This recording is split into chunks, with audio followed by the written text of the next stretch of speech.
A banker says the government's decision to hike the income tax rate for the rich will not have a major impact on these taxpayers.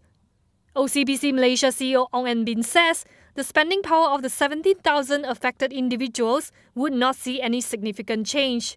Ong points out that raising tax for the top earners is being done in many countries. In Singapore, they had also raised the highest tax bracket to about 2%. So Malaysia is about 3%, which is not really out of the norm. And if you look at many developed countries, I think the rich are taxed a lot higher than Malaysia. So it's not going to lead to brain drain or whatever. But I think it's part of sharing the burden. And I think across the world, you talk about inequality and all that.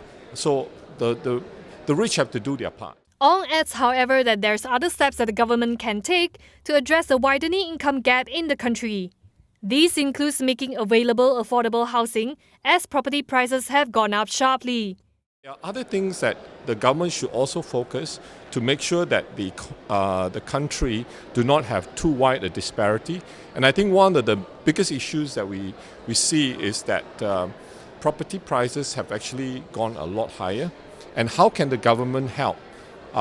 Working with developers, working with their own institutions, working with the banks to come up with affordable housing. Ong does not think that raising tax for the rich would stop would-be investors from coming to Malaysia. He says potential investors would look at other factors in making their decision. I think what will be very critical for foreign investments is what other people do and what is happening in the country. They would like ease of doing business as a priority. They would like certainty and the cost of doing business. Ong was speaking at the H Billion Ringgit Club Corporate Awards 2015. OCBC Malaysia was among the sponsors of the event. Charlotte Chong, the HTV.